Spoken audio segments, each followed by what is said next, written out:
આસારામજી બાપુના આશ્રમમાં પૂજ્ય જ્યોત્સનાબેનનો દિવ્ય સત્સંગનો લાભ આપણે લીધો. ભારત જાગૃતિ યાત્રા અનુસંધાને સમગ્ર ભારત વર્ષમાં પૂજ્ય બાપુની આજ્ઞાથી જ્યોત્સના દેવી એમનો પ્રચાર પ્રસાર કરી રહ્યા છે. સુપ્રચારની આ આંધી આપણા રાપર તાલુકામાં ગામોગામમાં છેલ્લા 5 દિવસથી 7 દિવસથી પ્લાન્સમાંથી શરૂ કરી અને છેલ્લે આજે પૂર્ણાહુતિ રાપર આશ્રમમાં થઈ રહી છે. આપણા સૌનું સૌભાગ્ય છે કે આપણને સતત 3 વર્ષથી દર વર્ષે જ્યોત્સના દેવીના સત્સંગનો લાભ મળે છે. આજે આ પૂર્ણાહુતિ પ્રસંગે આ આયોજનમાં જેમણે સહયોગ આપ્યો છે તેવા આપણા સમિતિના સભ્યો અને અન્ય મહેમાનોનું અત્રેથી ઉપસ્થિત થાય અને જ્યોત્સના દીદી પાસે આશીર્વાદ પ્રાપ્ત કરે. પ્લાન્સવામાં 8 તારીખથી આપણો આ કાર્યક્રમ શરૂ થયો સત્સંગનો. તેમાં સહયોગ આપનાર સામતભાઈ રાજપૂતને વિનંતી કરી ઉપસ્થિત થાય અને દીદી પાસે આશીર્વાદ પ્રાપ્ત કરે. સાથે જે પોતાના ઘરમાં જ ઘર બતાવે તે જ ગમે. અને જ્યારે ગુરુને વાણી સાંભળી લઈએ ત્યારબાદ તો લાગે કંઈ જ સાંભળવાનું બાકી અગર બીજું કોઈ સાંભળે તો પણ લાગે જેમ દાળ ભાત ખાતા હોય અને પથ્થર વચ્ચે આપણે તકલીફ અડચણ લાગે એમ બીજી વાણી પણ ત્યાં તો અડચણ લાગે. પણ કર્તવ્ય બુદ્ધિ અને એ કર્તવ્ય બુદ્ધિને ધ્યાનમાં રાખતા સમય સ્થાનની મર્યાદાને ધ્યાનમાં રાખતા આજ જરૂર આપણે આપણા આગળના પડાવ પર જઈએ. આગળનો પડાવ છે પૂર્ણાહુતિ. ભક્તિ જાગૃતિ યાત્રા આપણા કચ્છ ક્ષેત્રમાં 5-7 દિવસથી અલગ અલગ નગર અલગ અલગ ગામ ને ગામે ફરતા આજ ભક્તિનો સાર પરમ સિદ્ધિ આત્મસિદ્ધિ. आत्मसिद्धि कैसे गुरु कृपा ही केवल शिष्य से परम मंगल. અને એ પરમ કૃપાને બચાવવા માટે શિષ્યના જીવનમાં કેવા સત્ગુણ હોવા જોઈએ? શ્રદ્ધા, વિશ્વાસ, પ્રાર્થના, ઉપકાર અને શ્રદ્ધા વિશ્વાસ જેવા સદગુણોથી જ્યારે સાધકનું ચિત્ત સુસજ્જ થઈ જાય ત્યારે તેમના જીવનમાં તે મહાવિલક્ષણ ઉપલબ્ધિ પ્રાપ્ત થઈ છે કે જેમને દુનિયા આશ્ચર્યચકિત નજરોથી જોતી રહે છે. રાજા પીપા રાજા નામ સાંભળ્યું હશે.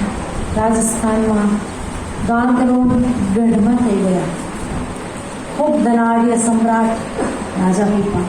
પણ એમના જીવનમાં જ્યારે હરિભક્તિ આવી અને રાજકાજને છોડી જ્યારે રામાનંદ ગુરુની શરણ ગયા અને એ શરણે જઈ ગુરુને સંદેશ મોકલાવે છે કે પીપા દાસ આપના ચરણે આવે છે, આપના તે મહાસુખથી સુખી થવાય છે. ત્યારે ગુરુએ કહ્યું કે રાજા અને એ પરમાત્માની પ્રાપ્તિ કરે અસંભવ. જ્યાં સુધી ચિત્તમાં રાજસી સંસ્કાર છે, ચિત્તમાં પરમ સાત્વિકતા ના આવે ત્યાં સુધી તે ગુરુઓના જ્ઞાનને કેવી રીતે પચાવશે?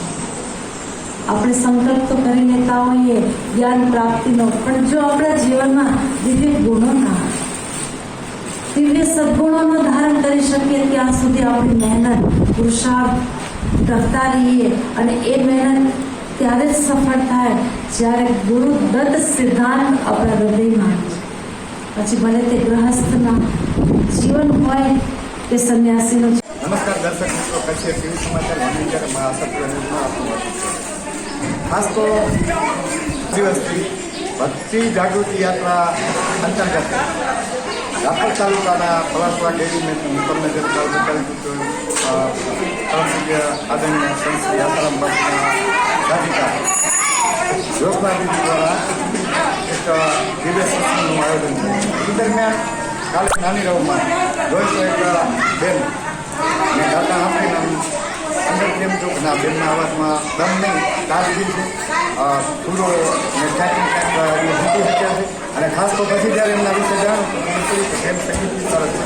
અને ખાસ તો જ્યારે હાલે કોઈ પણ સંગીતનું લેવલ નથી રહ્યું, સ્તર નથી રહ્યું, એવા સમયે જ્યારે બેન સુગમ સંગીત અને એ બાપુના એક સત્સંગમાં જ્યારે ગાતા હોય ત્યારે આપણને સાંભળીને થાય કે ના, બેનના અવાજમાં ખરેખર તાજગી છે. આપણી સાથે પ્રિયાબેન છે, એમના પછી દીપકભાઈ છે, દીપકભાઈ ધોડી છે. આ ખાસ તો બેન મેં દર્શક મિત્રો આપણે જણાવી દઉં, બેન ગુજરાતીના મહારાષ્ટ્રના છે અને જે એમને ગુજરાતી ગીતો ગાયા છે આપણને ક્યાંક ને ક્યાંક અહેસાસ થાય કે સુમન કલ્યાણપુરે ગાયા, ઉષા મંગેશકરે ગાયા, લતા મંગેશકરે ગાયા, આશા ભોસલેજીએ ગાયા. એ પછી જે કોઈ હિન્દી ગાયકોએ ગુજરાતી ગીતોને ન્યાય આપ્યો છે, આવો જ એક ન્યાય અત્યારે પ્રિયાબેન આપશે. બેન આખું ગામ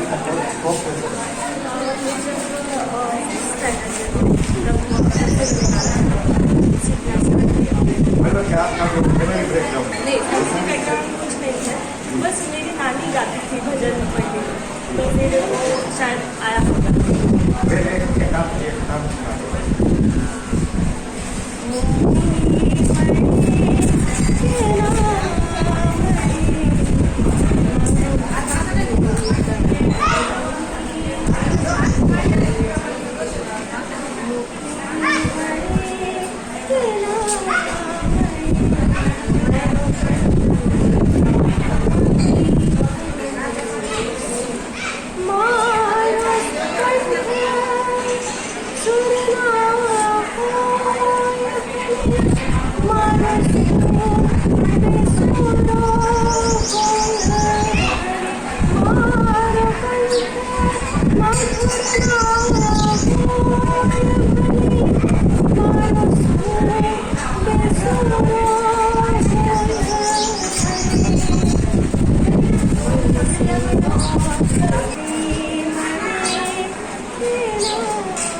मैंने मास्टर संगीत का फिर उसके बाद लाइव शो और मैंने टीचिंग भी मतलब करती हूँ मैं, और उसके बाद शादी के बाद अभी तो मतलब कि आपको गुजराती सुगम संगीत में लेने का श्रेय कभी आपसे क्या कहेंगे? મારું નામ દીપેશ ધોડી છે અને સંગીતના વાતાવરણમાં જ અમે બંને મળ્યા, એકબીજાને જાણ્યા અને પછી અમારા જે મિત્રતા થઈ અને એ મિત્રતા અમારા લગ્નના સંબંધમાં પડી થઈ. અને એ પહેલાંથી જ બહુ સારું ગાતું, પણ મેં એમ કીધું કે તમે હવે ગુજરાતમાં આવ્યો છે, તો હું પોતે ગુજરાતી છું, તો મેં કીધું કે ગુજરાતનું સંગીત તો તમારે જાણવું જ છે.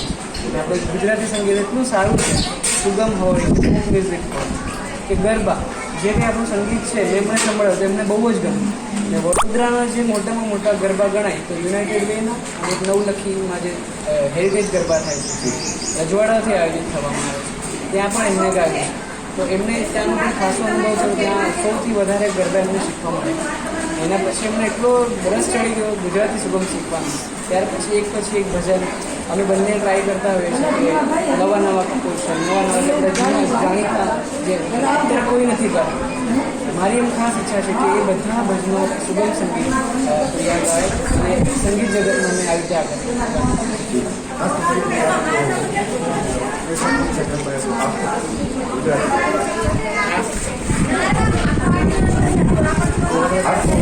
आपको जो भी पसंद है हमारे साथ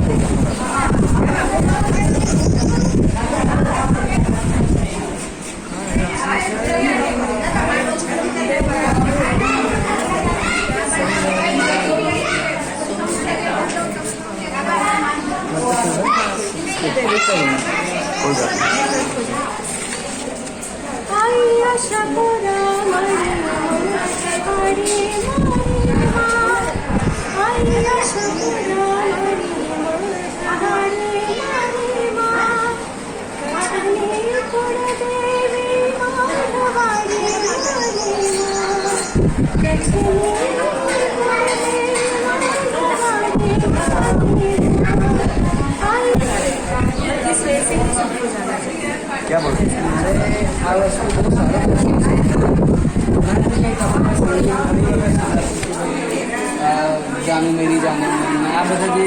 એકદમ એટલે સંગીતનું જે સ્તર છે બહુ નીચે આવી રહ્યું છે.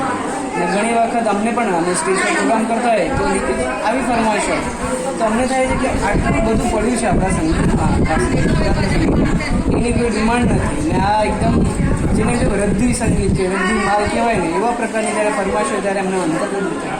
પણ હવે મને એક નવી જાણકારી મળી છે કે હવે જે નવા શિક્ષા નિયમ આવ્યો છે એમાં કલા અને સંગીતને ખાસ મહત્ત્વ આપવામાં આવ્યું છે. તો સરકારશ્રી દ્વારા આવા જો પ્રયોગ કરવામાં આવે ને સંગીતને કમ્પલસરી કરવામાં આવે, કેમ કે સંગીત એક એવી વસ્તુ છે જે કોઈ પણ આખા વિશ્વના બાળકોમાં સંસ્કાર નાખવા હોય, એમનું મન શાંત રાખવું હોય, એમને દુર્માર્ગથી બચાવવા હોય તો એમના જીવનમાં શાસ્ત્રીય સંગીત હોવું જોઈએ.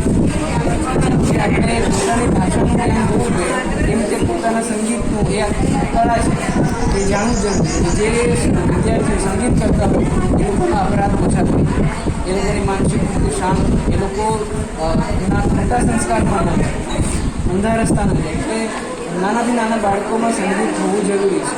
એટલે આજે સરકારશ્રીએ નવો મને અત્યારે કદાચ જાણકારી મળી છે સંગીત કમ્પલસરી કદાચ કરવામાં આવશે તો આ સંગીતકારો માટે સારું છે, એમને એક નવી ઓપોર્ચ્યુનિટી મળશે જોબ માટેની. અને હા, વિદ્યાર્થીઓમાં એક સંગીતના નાનપણથી સંસ્કાર છે કે આપણે ભારતનું મૂળ સંગીત જાણશે તો જ આ ક્રાંતિ આવશે કે તમે સારા જે આપણે સારા ગાયકો ગઈ ગયા છે એ બધું ફરી પાછું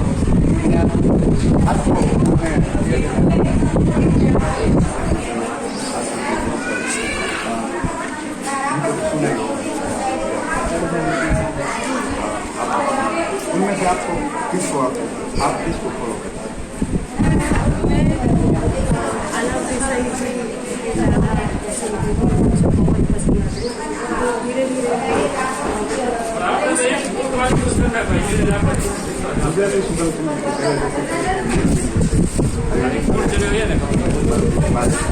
जैसे कभी आपका આપણે તો એક જ વસ્તુ છે કે આપણે જેને આપણે આપણે એના ઉપર બીજા ઉપર जैसे जो म्यूज़िक का स्तर था वो एकदम नीचे आता है. अब जैसे कि हम देखेंगे कि वैष्णव संप्रदाय का जो हवेली संगीत है, मेरे गुजरात में आती है, तो बहुत अच्छा संगीत है कि जिसमें जो સંગીતનું એ કળા છે એ જાણવું જરૂરી. જે વિદ્યાર્થીઓ સંગીત કરતા હોય એ લોકોના અપરાધ ઓછા થાય, એ લોકોની માનસિક સ્થિતિ શાંત, એ લોકો મોટા સંસ્કારમાં ન જાય, ઊંધા રસ્તા ન જાય. એટલે નાનાથી નાના બાળકોમાં સંગીત હોવું જરૂરી છે. એટલે આજે સરકારશ્રીએ નવો મને અત્યારે કદાચ જાણકારી મળી છે સંગીત કમ્પલસરી કદાચ કરવામાં આવશે તો આ સંગીતકારો માટે સારું છે, એમને એક નવી ઓપોર્ચ્યુનિટી મળશે જોબ માટેની. અને હા, વિદ્યાર્થીઓમાં એક સંગીતના નાનપણથી સંસ્કાર છે કે આપણે ભારતનું મૂળ સંગીત જાણશે તો જ આ ક્રાંતિ આવશે કે તમે સારા જે આપણે સારા ગાયકો ગઈ ગયા છે એ બધું ફરી પાછું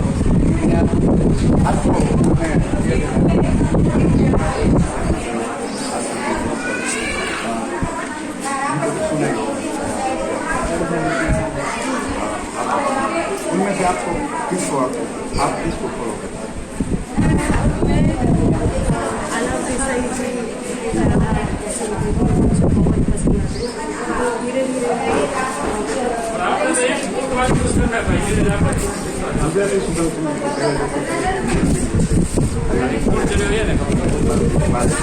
जैसे कभी आपका આપણે તો એક જ વસ્તુ છે કે આપણે જેને આપણે આપણે એના ઉપર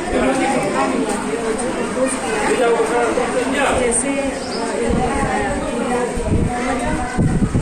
जो म्यूज़िक का स्तर था वो एकदम नीचे आता है. अब जैसे कि हम देखेंगे कि वैष्णव संप्रदाय का जो हवेली संगीत है, मेरे गुजरात में आती है, तो बहुत अच्छा संगीत है कि जिसमें जो सारे सॉन्ग बनते हैं संगीत का मूल है कि 12 सुर, उसी में से सब गाने गाए जाते हैं. तो जो वैष्णव संप्रदाय का हवेली संगीत है उसमें रागों को लेकर जो भगवान के सारे भजन होते हैं, जैसे भगवान को उठाना है, फिर भगवान को भोग चढ़ाना है, तो हर एक मतलब पूरी दिनचर्या के एक भजन होते हैं. तो मतलब मैंने अभी सीखा नहीं है.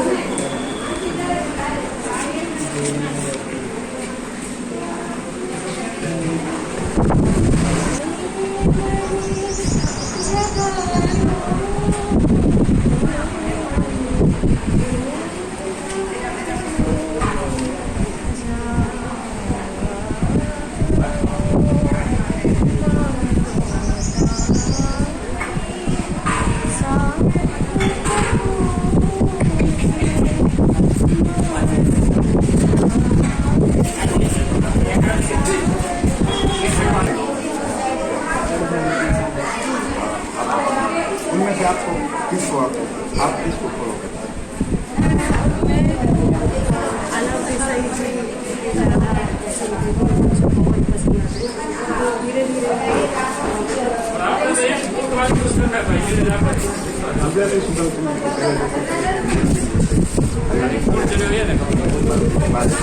जैसे कभी आपका આપણે તો એક જ વસ્તુ છે કે આપણે જે આપણે આપણે એના ઉપર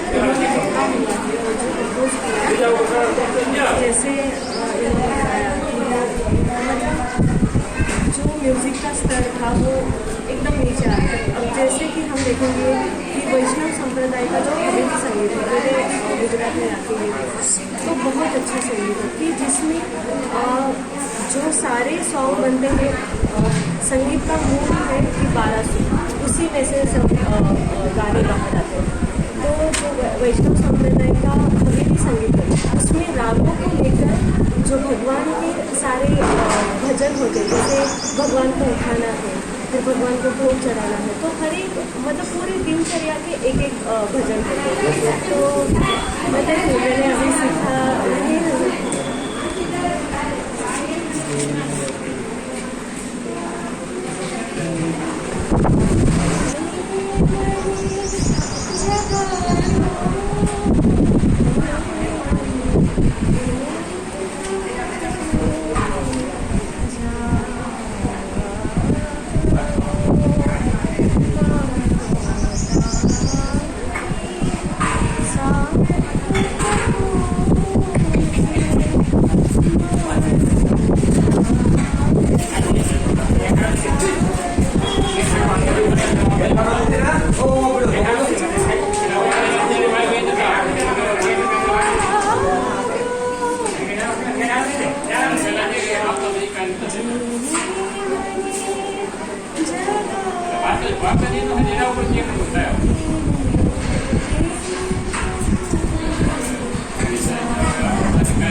मैं उसे कैसे बोलूँ कि आप ही है ऐसा। ये जो हवेली संगीत है हमें भगवान से जोड़ता है। जैसे मुझे बताया कि म्यूजिक करने के लिए डांस करने के लिए किसके लिए आदत पहुँचे तो संगीत उसी को आपको गुजरात में आपको हमारे कच्छ में इसमें भी आपका साल की क्या लगा? बहुत अच्छा। हम जिस दिन यहाँ पे आए तो उसके दूसरे दिन एकादशी तो हम रिटर्न सत्संग से रात को 2 बजे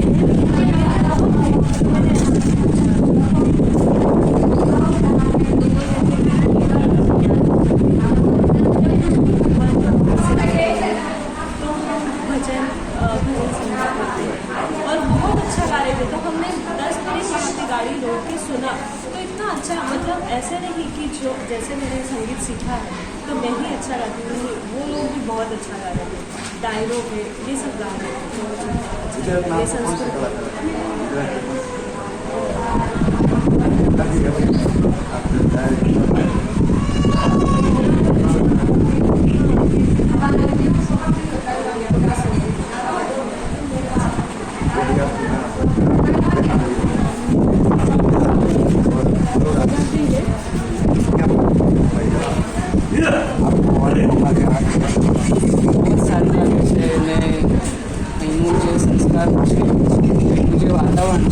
મારા મિત્રો કચ્છના છે મારા કોલેજ ફ્રેન્ડ પીએચડી કરે છે તો મારી સાથે જેમણે માસ્ટર્સને કર્યું છે ભુજના છે કોઈ કેરાના છે કોઈ મધ્યપ્રદેશના છે ખાસ કરી અહીંના લંઘાટ ઢોલ છે ને આમ ઘણું બધું છે કચ્છી ઢોલ બહુ વખાણાય છે તો મારો હંમેશા પ્રયત્ન હોય છે કે અહીંનું જે ફોક મ્યુઝિક છે એ થોડું સમજવું જાણવું ને અવારનવાર મારો અહીંયા આવવાનો થતો હોય છે બહુ ગમે છે બહુ બહુ સારું છે. અહીંનો રણ પ્રદેશ આખા વિશ્વમાં પ્રસિદ્ધ છે. અને સંગીતના રીતે પણ અહીંના જેટલા બી મેં જોયા છે, જે મારા મિત્રો છે, એ સંગીત જગતમાં બહુ આગળ છે. કચ્છનું મ્યુઝિક હવે તમે જુઓ કે અહીંમાં ભોજપુર છે, દીપ અસલમ કે બીજા બધા છે, એ બહુ વખણાય છે મુંબઈમાં. અને બીજા પણ આપણા કચ્છનું જે સંગીત છે એ નો ડાઉટ આપણે ધન્ય ધન્ય કચ્છની ધરતી બીજા ગાય આવી આશા આ બધા કચ્છના ગર્વ છે, ખાસ કચ્છના નામે ઓળખાય છે.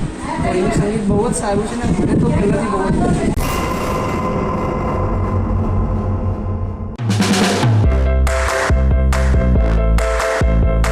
સૌરાષ્ટ્ર રસથાળ અમે લાવ્યા છીએ કચ્છની સ્વાદપ્રિય જનતા માટે.